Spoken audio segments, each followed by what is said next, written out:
Hello everybody, this is Dr. Karma Bryan. How are you guys doing? Just want to check in with you guys. I stepped out of the house. Sitting down for a long time make your hips tight. And we're not spring chickens anymore. And so, let me see, I think there's an animal over here. Some animals over here. But just want to come outside. There's a trail in the back of my apartment complex. And so I decided to come out, get some fresh air, and talk to you guys for just a minute. And so as we're walking, yes, I do have my handy dandy mask in case we come across any infamous mouth breathers. And of course I got my hand sanitizer, so I am prepared. Just needed some air, so I'm going on this trail back here. So I'm gonna talk to you guys while I'm on the trail, okay? So if I give out a breath, please remember I used to be a soldier, and in my mind, I think I can still hike and run, but my body tells me something different. So work with me, okay? So today I just wanted to talk. I wanted to answer a question that's always asked over and over and over and over again. Everybody asks me the same, well, not everybody, but majority of people ask me the exact same question over and over again. And that question is why don't therapists understand narcissist abuse? Why don't counselors know about this? Well, keep in mind that the term narcissist abuse is relatively new. And so it's almost like a word that people are throwing out. I'm already out of breath. Hold on. See how far I walked before I came on camera. So make sure I don't go too far and then I have to sit down in the grass. But, so that term narcissist abuse, or, that's relatively a kind of a new term. And the words that we're using to describe the type of abuse that occurs with a individual that possibly has narcissism or narcissistic personality disorder and their behaviors. But you have to understand that every counselor specializes in their own thing. They're interested in something. When we go to school, you have those that go to school for mental health counseling, and those that specialize in mental health counseling deal with more of the disorders such as personality disorders, schizophrenia, things like that. They usually focus more on assessment, diagnosis, collaborating with med providers to provide medication, monitoring medications, giving them behavior activities, or, things to do to help them manage symptoms, So a lot of those mental health providers you'll find in maybe sometimes in mental health, I'll make sure a bird doesn't poop on me, but you find them in mental health facilities where they're working with maybe psychologists, psychiatrists, and that was the case for me. I have a background in marriage and family therapy, and those that specialize in marriage and family therapy, they focus on the family unit. Husband, wife, family, extended family, children, and a lot of them branch off into specializing in children. So all of us learn relatively the same thing when we go to school, mental health, and then for marriage and family therapy is a little additional training dealing with family units and to treat family units. And then you also have mental health, which focuses more on the mental health, those that are treated with medication. So each and every therapist gets similar training. Marriage and family therapy, some additional classes, but we all branch off into something that we basically are interested in. So for example, you have those people that actually branch off into, they do just children. So you have those child psychologists or mental health professionals that focus just on children. And so you have those that you have the geriatric focus. How you guys doing? But you have those that focus on geriatric, the elderly and the mental health issues that they may encounter as they age and dying. You have those that specialize maybe in adolescents, children units. You may have those that specialize in family preservation, where they deal with perhaps reunification, the family units, reunifying children with parents. So everybody has their own interests. Then you have those that may be interested, like myself, are interested in domestic violence, trauma caused by domestic violence, the aftermath of domestic violence, how the families are affected, how the children are affected. But I don't treat children. So I don't treat children. So normally I have the basic knowledge. I can tell you a lot about it, but I don't actually treat children. So I refer children to, at the time it was my business partner. She did a lot of work with children, and her business partner did a lot of work with children. I didn't do kids. They knew I didn't counsel kids. That's just not my interest. That was not my interest. My interest was adults and dealing with trauma. So they knew when they had cases that were like high conflict cases, they would take those high conflict cases and immediately look for me because they didn't want to deal with high conflict cases. They just didn't want to do it. So not every therapist wants to work with abuse, domestic violence, high conflict cases, not even lawyers. You know, lawyers, a lot of lawyers do not want to deal with high conflict court cases and family cases. Now, when you're dealing with a person that has narcissism, now keep in mind, you're dealing with domestic violence. I've always been interested in, you have to remember that I also was a survivor of domestic violence. So growing up, that's all I've ever known. So realistically, I've never been in a relationship that was not a DV relationship. It just so happened that later on, as I began to study the behaviors of these individuals and the language that goes along with it, and I began to study, because I've always been interested in abnormal psychology. I've always been, for some reason, drawn to the study of abnormal psychology. And so the study of abnormal psychology is these people are not functional. You know, they're not able to function in society. You know, they live this chaotic life. So most of the time you're looking at an individual who has a dysfunctional life. They don't comply to medications. They don't comply to counseling. But have you ever thought, you know, though the therapist may be treating those with personality disorders or disorders of this kind, complex disorders, that there's a family member attached to them? What are they going through? You know, what are they going through in the background? So a lot of times therapists may focus on, you know, some of them don't want cases like that at all. They want more easier cases, depression, anxiety, ADHD, bipolar disorder. For some, that's, you know, normal, but everyone does not want to specialize or deal with domestic violence. Now, dealing with domestic violence, remember, that's what narcissist abuse is. It is domestic violence perpetrated by a person that possibly has narcissistic personality disorder. That doesn't necessarily mean they do have it. They could have the traits, but when you lay out the symptomology, the 9 traits of a narcissist, many people can identify, you know, even though they may not be professionals. They may not be professionals, but many of you who are non-professionals who have been in these relationships with narcissists identify 5 out of 9 traits. And some of you guys can identify all 9 traits in that one individual. You guys have stories. Well, most therapists are not trained in that. Okay, how do they become trained in that? Well, it depends on what you're interested in. For me, I'm a certified trauma professional. A certified clinical trauma professional. And so, yes, though I study the effects of trauma, I always take that and I integrate it back in the trauma of being abused. A lot of my focus and my study and my interest was working with people who may have been at the support groups at the YWCA. The domestic violence advocates would send them over to me. And then you have to remember, I also am a survivor. So I was always interested in what causes a person to treat another person the way that they do. What causes another person to really abuse or just to antagonize or torment an individual. It was just, to me, it was just mind-boggling. I was very interested, you know, even though I may have been going through at the time, but I was very, very interested in what is going on with these people. What has happened to them? So then I began to study, you know, like what happens to children when they're abused in childhood? You know, what happens when they're, you know, how does their personality develop if they've been sexually assaulted, molested, neglected, anything, you know, the type, how do they develop? You know, then I started watching, like, how do they gravitate toward relationships? What are they looking for in the relationships? What happens to them in relationships? Then I began looking at, like, okay, as I worked with a lot of families that were in and out of the CPS or Child Protective Services, I began looking at the history, like what kind of history do they have? You know, what is their thinking? You know, how do they think?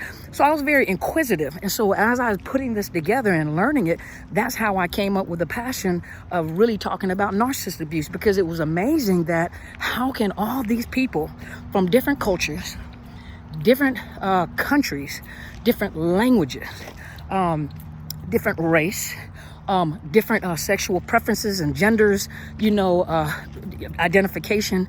How is it that as different as we are and as different as people are, how is it that these individuals are so much alike? And it's like they do the exact same thing. And that's what amazed me. I'm like, everyone that I talked to who had dated or was married to, or even come from families that had narcissists that possibly, could be identified as having narcissism, they all do the exact same thing. They think just alike. And the crazy thing is that they get involved with people and assume that nobody knows the game that they play. They play this game. When you begin to educate people on their behaviors, the symptoms, the aftermath of being in a relationship with a person with a personality disorder, specifically narcissism, and all of us have the very same information. And most of us are like, were you dating the same person I was dating? Male and female alike? It's just very amazing. And so that is how I came up with, I want to educate.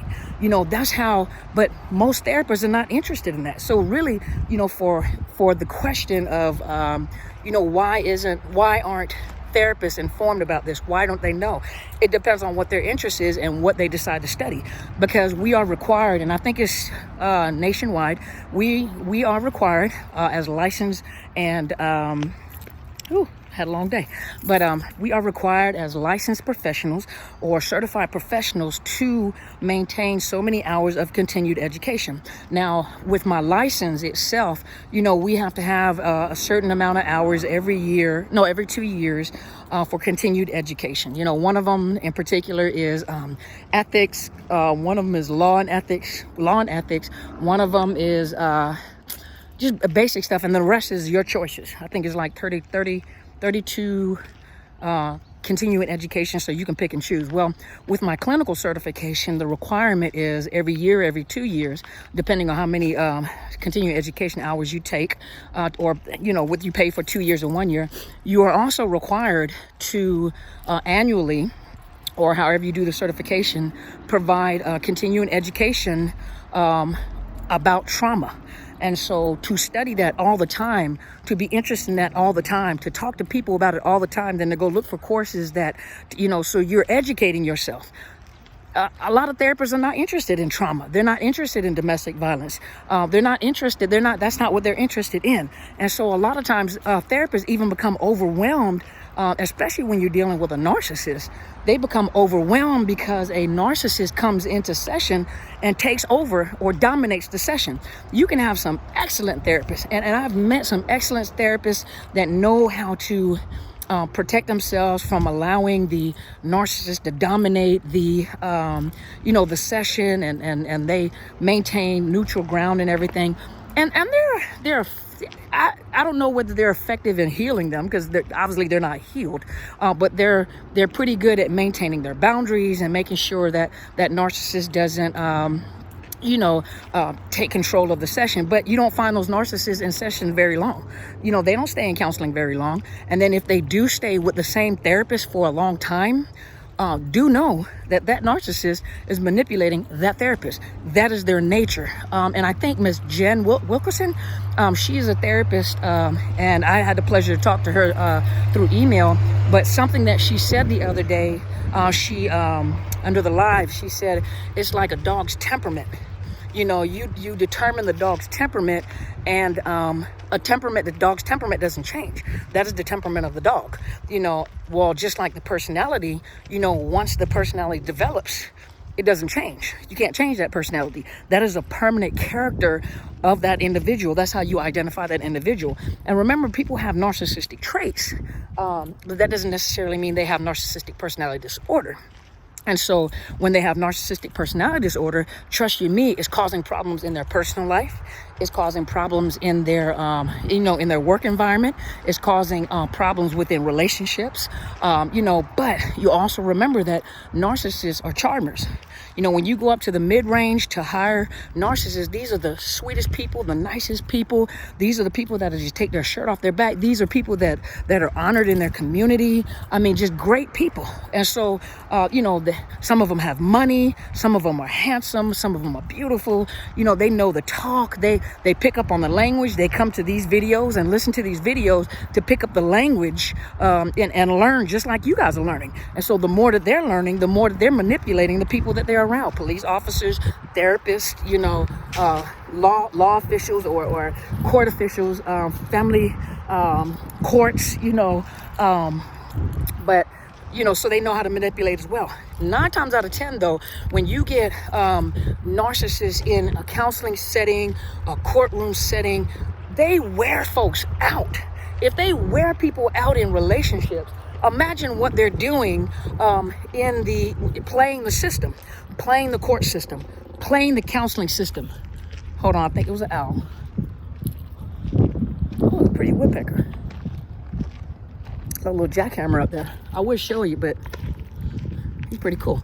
But, so if they wear you out, you guys hear him? Hold on. Sounds like a jackhammer. I think because I kept still. I want you guys to hear it. Hear him? That's a woodpecker. He's loud. But, so if they're in a relationship with you, and they really, I know you guys hear that, right? But if they're in a relationship with you and you have this brain fog, you can't think right, you're confused, you're sick, it's like you've been manipulated. You don't understand how this can happen. Imagine, what they do within a court system, which is their playing ground. This is the best place they can act out.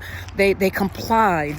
They're so nice, and I don't understand. And they use the vocabulary that they hear on the videos or anything that they can use to manipulate. Remember, and then they're fighting in the court system. They're fighting in the counseling sessions, and a lot of therapists, when they're not prepared, and even if they decide to ignore it without educating themselves, will be manipulated by the narcissist.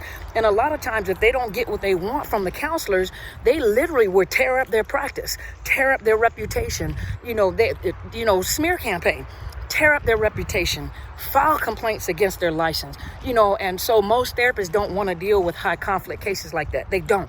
And a lot of times, when therapists are working on cases with people that have been involved with a narcissist or married to or whatever they're going through with it, it is so confusing. It is such a mess, y'all. It is a mess. He says, she says, they do. So you don't even know who to believe anymore. And so a lot of therapists just decide that they don't want to have anything to do with high conflict cases. And a lot of the high conflict cases are people that have personality disorders. Hold on just a minute, you guys.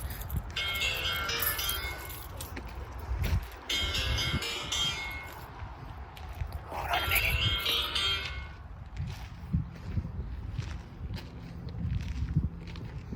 Sorry, you guys. Call you right back. Okay, so but most therapists don't want to deal with these high conflict cases because they're putting their reputation on the line. They're putting their sanity on the line. If you're in a relationship with a narcissist and they're draining you of your energy, if they're draining you of, if they're draining you the way that they wear you out. Imagine what's happening to the professionals behind the scenes. So a lot of therapists are not educated on it. They don't know because it's up to us. It is up to us as professionals to educate ourselves on the topics at hand. If there is, there's a catchphrase, narcissist abuse and narcissism, it's up to us to go investigate that. It's up to us to go learn about that. What are they talking about? Instead of blowing it off. A lot of them blow it off. Yeah, whatever. Everybody's a narcissist, and that's the big catchphrase now. And so what people don't understand that a lot of times the victims are aggressive. The victims are trying to save themselves. The victims look like they could be the narcissist. These victims are desperate to save themselves from this trauma, from this abuse that they've been through, and the the hardest part for a person that's recovering from abuse, is to have people believe them, because their stories sound almost crazy, and the fight is to have someone believe me. I sound like a crazy person. I sound like this possibly couldn't be true. The stuff that I'm telling you, it just doesn't sound realistic. So the hardest part is to get somebody to believe them, instead of just blowing them off. That is the problem. And so, no, a lot of therapists do not understand narcissist abuse because they don't specialize, or they're not really interested in domestic violence. They know the basic information that they need to know, which is, trauma-focused care, and when to refer to a domestic violence advocate, when to call the police, and most of them know that basic stuff. They have to know the basic stuff to cover themselves and to cover their clients, to keep their clients safe. But to actually be in detail with domestic violence, especially this type of domestic violence, requires you to study more. And it's up to the therapist to get an education, to learn, to I'm not say certify, but it's up to that therapist to educate themselves on this new lingo that is out there. It's up to them. And there are many doctors. Look at Dr. Ramani. Look at Dr. Les Carter. Look at the professionals that you have on YouTube, the lawyers that are talking about it, doctors that are talking about it, psychiatrists and psychologists that are talking about narcissist abuse. So obviously, you know that this is real. Just like the coronavirus is real, obviously you know that narcissist abuse is real. Whether somebody decides to acknowledge it, whether somebody decides to blow it off, is real and is not going anywhere. And so the best thing to do for therapists, medical professionals, law enforcement officers, court, family courts, they need to understand the behavior of these individuals. And as they become educated on this, I think a lot of things, they won't get away with a lot of things. They won't get away with it. And one of my biggest desires, along with a lot of other professionals that are talking about this, one of my greatest desires is that this becomes mandatory training in the graduate level, in the doctorate level, in psychologists and psychiatry, in the medical field, in law, in family law, judges, lawyers, continuing education, to be educated about this, especially in family law, but to make it mandatory training, just like domestic violence program have become not mandatory, but domestic violence and sexual assault classes and agencies that specialize in that. They also, domestic violence shelters, domestic violence advocacy programs, sexual assault centers. I think it's mandatory that if you get a certification to help these people, that you also understand the effects of narcissist abuse, because some of these people are going through narcissist abuse. So it's almost some of the things that they're experiencing is almost like unrealistic. And so it's kind of blown off because it's so dramatic and traumatic. And so, but it shouldn't be blown off. It should be an education. So no, not every therapist has that information because it's not mandatory for them to know. And some of them don't want to invest in it. It's too dramatic. It's too too traumatic. And a lot of times they get caught up in it too. And you'll see a lot of people, refer people out of their offices. You'll see a lot of times they step away from cases in the court. They don't want to deal with it because it's messy. And then you don't know who's right and who's wrong, because if you're dealing with a narcissist, especially a cerebral, one that's kind of smart, and has money, of course, they'll manipulate the system. They'll pay people. They're charming. They have the right lingo. They have the right language. They involve themselves in everything. They make sure that their face is always seen. They intimidate, they know how to maneuver. And especially if you don't stop and not be reactionary instead of responsive, they will always think ahead of you because of the fact that they cause you to react. And really you need to stop, slow down, and respond. And so, to answer that question, no, not every therapist understands narcissist abuse, which is actually domestic violence. A lot of them don't specialize in domestic violence. They just know basic information. I can break it down and tell them some behaviors I can take the whole term narcissist abuse out and then talk about the behaviors of a narcissist and the things that they do. They'll recognize it. Some of them like, oh, I didn't realize that. So I can take that term out because right now that's a word that's just thrown around. But I can take that word out and just give the behaviors of the abuser. That would be more, I guess, less intimidating.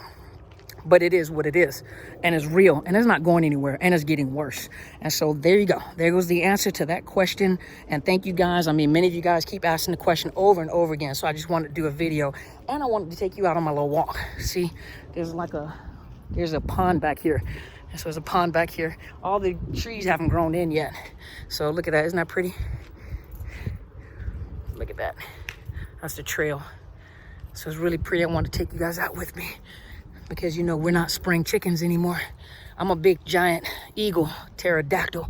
And so my wings couldn't reach out through my living room. My legs were kicking over chairs and stuff. So I had to get out and stretch my legs, because I'm the same height as Shaquille O'Neal. And so me and him are real tall. So I had to stretch my legs out. Make your hips hurt if you don't. And then we're sitting a lot right now. So, but I want to take you guys out on this nature trail with me and talk to you guys. Man, I almost did the whole track talking to you guys. But I really enjoy people looking at me talking at the camera. And I know they're thinking she's just another vlogger. They have no idea. But I just want to come and talk to you guys a little while. Take you guys to the rest of my walk. So when I get up here and I'm finished, I'm going to cut the camera off. So I'm going to make you guys walk with me. So I know you guys are out of breath, right? Because I am. And I'm not even walking fast. Normally I'll walk faster than this. But you guys make sure that you subscribe to my channel. It is Dr. Carmen Bryant, Overcoming Narcissist Abuse. Make sure you check out my mentor's YouTube channel. It is Helen Sadler, Destiny Helper. So if you want more information on narcissist abuse from a spiritual or biblical perspective, she's the presiding prelate, meaning she's the head. She is the senior pastor of Into His Chambers Global Ministries, and she provides you with more information concerning narcissist abuse from the biblical perspective, as well as the Honorable Bishop R.C. Blake's. And you guys have that information if you need that information. Also, I do have 2 Facebook pages. One is my professional Facebook page, which is Psychological Health Consultants and Services. Now, I'm trying to move everybody over to my book Facebook page, which is Overcoming Narcissist Abuse. I was going to walk up this hill, but changed my mind. But Overcoming Narcissist Abuse. Make sure you hit the thumbs up, hit the like button. Make sure you guys hit the subscribe button on the YouTube channel. Make sure you hit the bell, and make sure you hit all so you know when I come on and you're alerted. Also, I have a book, Unmasking the Illusion of Perfection. You can find it on Barnes & Noble. You can find it on Amazon if you like reading from a Kindle or ebook. You can also, if you want to purchase it in bulk. I don't have it yet, so I have to purchase the books and get them to me. When I get them to me, I know some of you guys have been inquiring, but as soon as I get the books to me, if you guys want a signed copy, I'll let you guys know when I have them. And it is Westbow Press, which is under my link, under my Facebook, my YouTube channel, under my link, and you guys can purchase bulk from there. Bulk, there we go, bulk. What else am I missing? So anybody that needs counseling at this particular time, you know, if you want it at a discounted price, you can go to www.betterhelp.com. If you go to betterhelp.com/Dr. Carmen, and it'll give you a 10% discount. If you're having some financial problems, they do offer grants. So you guys can get help, get grants. You guys get into counseling. On my link, you do get a discount, but at the same time, it also, I set it up in a way where you can, discussing narcissist abuse, you can get the links. It'll link you to counselors, or you can ask questions in reference to narcissist abuse and abuse. So it's set up that way. How are you doing? Hey, y'all. But, and then let's see. So, and that's at a discounted price. Those of you that are inquiring about coaching services, you guys are more than welcome to email me. I've had the honor and the